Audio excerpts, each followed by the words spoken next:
Gracias por estar con nosotros. Hemos tenido antes al doctor Alan Alburola Valverde.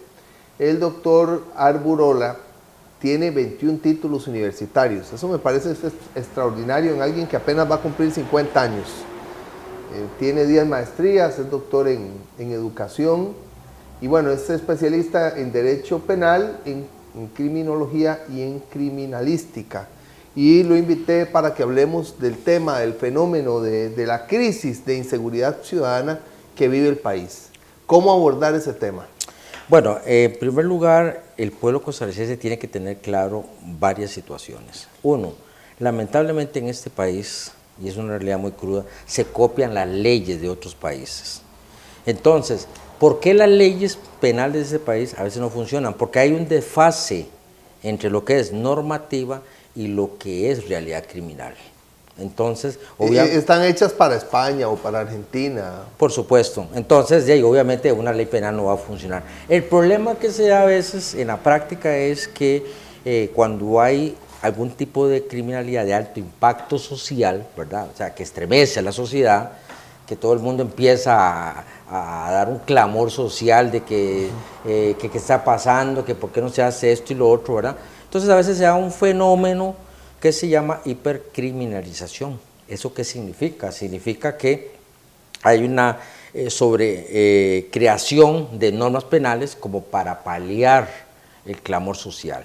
Es decir, hagamos estas leyes para que el pueblo esté tranquilo y ya no esté reclamando. Yo siempre he sido muy crítico en este sentido. Me parece a mí que para hacer una política criminal, o sea, entendida esta como la actividad oficial e interdisciplinaria para contrarrestar la realización de los delitos, lo primero que tenemos que hacer es averiguar cuáles son las causas que están generando el fenómeno criminal.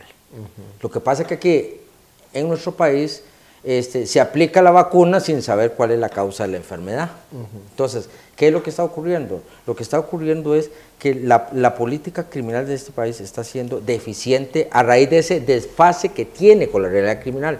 Y por otro lado tenemos el problema de la sobrepoblación penitenciaria y las condiciones de hacinamiento.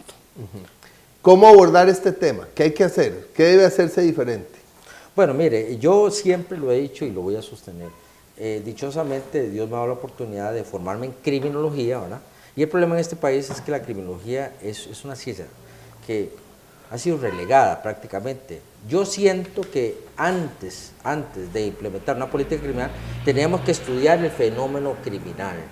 Mientras no lo estudiemos, seguiremos con la misma problemática. Las leyes no van a funcionar, las leyes no van a tener un mínimo de eficiencia para combatir la criminalidad. Entonces, ¿qué es lo que tenemos que hacer? Tenemos que hacer estudios criminológicos, ¿verdad?, acerca de qué es lo que está generando ese fenómeno criminal. Y con base en ese estudio vamos a tener los insumos, ¿verdad?, o la materia prima, para tener muy claro en qué terreno estamos para efectos de ver cuál es el norte que tenemos que seguir.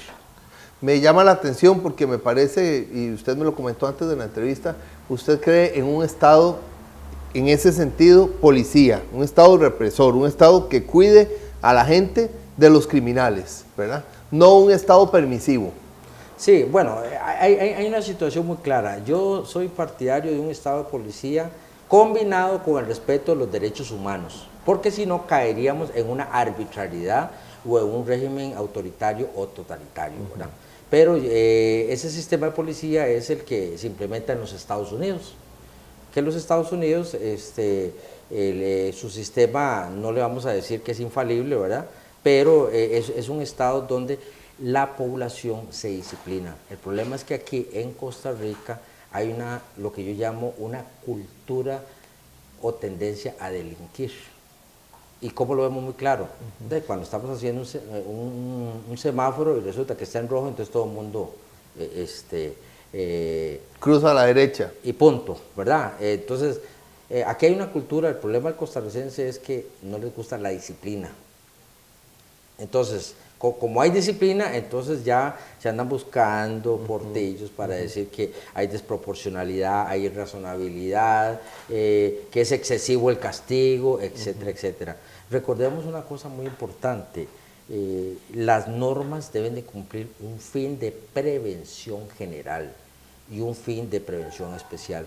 ¿Qué es el fin de prevención general? El fin de prevención general es que simplemente la pena venga a disuadir a la población, o sea, que nos diga, bueno, si yo voy a cometer X conducta, voy a ser sancionado. Entonces, la idea es que esa disuasión me impida a mí delinquir. O sea, hacer la ley, pero no para infringirla, sino para respetarla y acatarla. El problema es que aquí hay una cultura que es todo lo contrario. Entonces, usted verá que cuando sale una norma, los que primero reclaman problemas de constitucionalidad, que yo veo que no es nada malo, ¿verdad? Son los potenciales infractores. Esa es mi posición desde el punto de vista criminológico, porque puede haber una sanción de 1 millón de colones por conducir en estado de ebriedad y yo no le veo ningún problema. ¿Por qué? Porque yo no voy a conducir bajo los estados de ebriedad, pero el que conduce o toma licor y conduce irresponsablemente es el primero que va a venir a decir es inconstitucional. Estamos con el doctor Alan Arburola Valverde, doctor en educación, especialista en derecho penal, quien tiene formación en criminología y criminalística. Vamos a tener una serie de entrevistas con él sobre estos temas de inseguridad ciudadana que tanto perturban y preocupan a la población costarricense.